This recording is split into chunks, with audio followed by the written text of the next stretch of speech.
Hi hello नमस्कार, मी शोभा आपल्या चॅनलवरच्या अजून एका नवीन रेसिपीमध्ये तुम्हा सर्वांचे स्वागत करत आहे. आणि आज आपण मैद्याची मठरी तयार केली आहे ती आज आपण बघत आहे.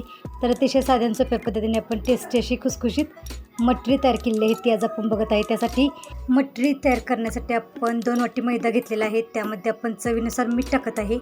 1 चमचे सफेद तीळ, 1 चमचे काळे तीळ, 1 चमचा ओवा आणि थोडीशी कसुरी मेथी आपण यामध्ये टाकत आहे. कडक तेलाचे मोहन आपण यामध्ये 2 चमचे टाकत आहे. यामध्ये काही जण जिरे आणि काळी मिरी पावडरसुद्धा टाकतात. पीठ चांगले आपल्याला एकत्र मिक्स करून घ्यायचे आहे. पीठ आपल्याला दोन्ही हाताने चांगले एकत्र मिक्स करून घ्यायचे आहे. आणि पीठ मळण्यासाठी आपण गरम केलेले पाणी वापरत आहे. तर कोमट पाणी आपण तयार करून घेतलेले आहे ते आपण पीठ मळण्यासाठी वापरत आहे. लागेल असे थोडे थोडे पाणी घेऊन पिठाचा घट्टसर असा गोळा मळून घ्यायचा आहे. तर अशा पद्धतीने पीठ आपण घट्टसर असे मळून घेतलेले आहे.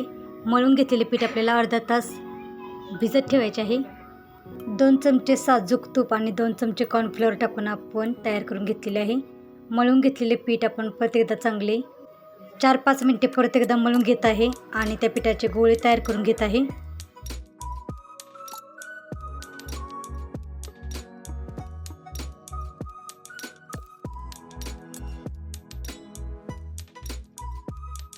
मळून घेतलेल्या पिठाचा एक गोळा घेऊन त्याला थोडेसे मैद्याचे पीठ लावून लाटून घेत आहे. ज्या पद्धतीने आपण चपाती लाटून घेतो त्याच पद्धतीने आपण मैद्याचे पीठ आहे तेही लाटून घेतलेले आहे.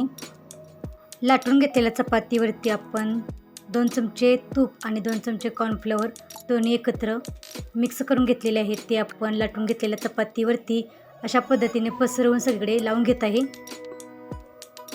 गोल रोल तयार करून परत एकदा हे आपण लाटून घेणार आहे. थोडेसे मैद्याचे पीठ लावून परत एकदा आपण हे लाटून घेत आहे. पिठाच्या गोळ्याची जेवढी मोठी पोळी लाटता येईल तेवढी आपण लाटून घेत आहे. पोळी लाटून झाल्यानंतर त्याला आपण एक काट्याच्या चमच्याने होल अशा पद्धतीने तयार करून घेत आहे. आणि नंतर छोटेसे झाकण घेऊन डब्याचे छोटेसे झाकण घेऊन आपण अशा पद्धतीने गोल आपण बिस्किट तयार करून घेत आहे. लाटून घेतलेल्या सर्व पिठाचे आपण अशा पद्धतीने छोटे छोटे गोल काढून गरम तेलामध्ये तळून घेणार आहे. गरम तेलामध्ये दोन्ही बाजूंनी उलटी पलटी करून मटरी आपण तळून घेणार आहे. आणि छानसा कलर आल्यानंतर आपण मटरी आहेत त्या काढून घेणार आहे. तर अशा पद्धतीने कुरकुरीत आणि खुसखुशीत आपण सोप्या पद्धतीने मटरी तयार केलेली आहे. चहासोबत खाण्यासाठी किंवा प्रवासाला नेण्यासाठी आपण अशा पद्धतीने मटरी तयार करून घेऊ शकतो. तर अशा साध्या आणि सोप्या पद्धतीने आपण कुरकुरीत आणि खुसखुशीत अशी मटरी तयार केलेली आहे. रेसिपी कशी वाटली ती कमेंट करून नक्की सांगा. चॅनेलला अजून सबस्क्राईब केलं नसेल तर चॅनेलला सबस्क्राईब करा. आणि वेळात वेळ काढून रेसिपी पूर्ण बघितल्याबद्दल धन्यवाद.